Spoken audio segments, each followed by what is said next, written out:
Maybe in your life right now, you're feeling something missing, and maybe you've named it lack. Lack of a good job, lack of stable income, lack of love, lack of support, lack of understanding from others, lack of purpose, lack of rest, lack of time for yourself, lack of motivation. It's okay to feel this, to name it, to witness it.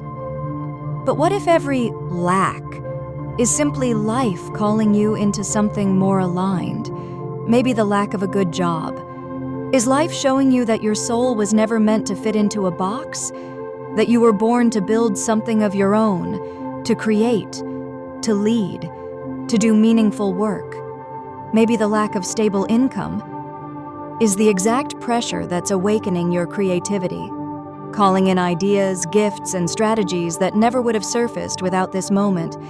Maybe the lack of love is not loneliness, but preparation, preparing you to meet yourself more deeply.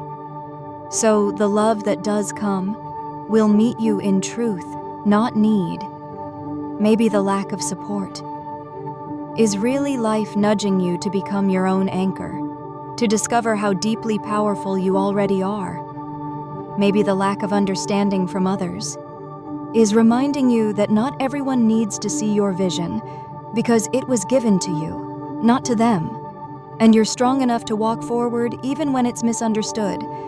Maybe the lack of purpose is not confusion, but a clearing, a space being made for something greater, truer, more soul-aligned to come through. Maybe the lack of rest is your body's cry for stillness, not weakness, but wisdom, begging you to pause before you burn out. Maybe the lack of time for yourself is the moment you finally realize you're allowed to choose yourself. You're allowed to reclaim your day, to make space where no one else ever gave it. And maybe the lack of motivation is not failure, but a whisper, a soft inner request to return to meaning, to stop running on autopilot and come back to what actually matters, to do less from pressure and more from purpose. Because lack is only a word, but you are the one who gives it meaning.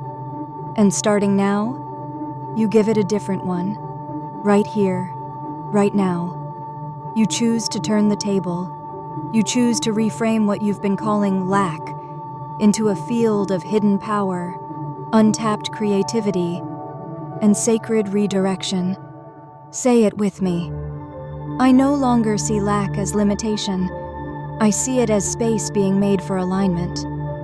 I no longer fear the empty space, because I know what's coming will fill it with purpose. I trust the gaps. I trust the pauses. I trust the slow seasons, because I know they are never empty. They are the sacred in between. And today, I move from scarcity to sovereignty. I remember that abundance is not about what's around me. It's about what I activate within me. And I activate it now. Motivation flows to me because I am aligned. Ideas flow to me because I am open. Energy flows to me because I choose presence. I am the kind of person who turns anything into momentum. I am the kind of person who follows through. I am the kind of person who trusts their path, even when it's quiet, even when it's slow, even when no one else can see it, because I can feel it. My path is not blocked. It is recalibrating, and I'm ready for the next step. Let the sound of 396 Hz solfeggio frequency wash over you now. Let it dissolve the illusion of lack. Let it awaken the abundance already living in your cells. You are in motion. Even when it feels slow, the shift is happening. You are exactly on time. Every moment is part of your unfolding. You are filled with potential. You are expanding into everything you were meant to be. This is your new identity. I am motivated. I am clear. I am powerful. I am in motion. I move from alignment. I act from clarity. I rise because I choose to. And every so-called lack was simply life, preparing me for more.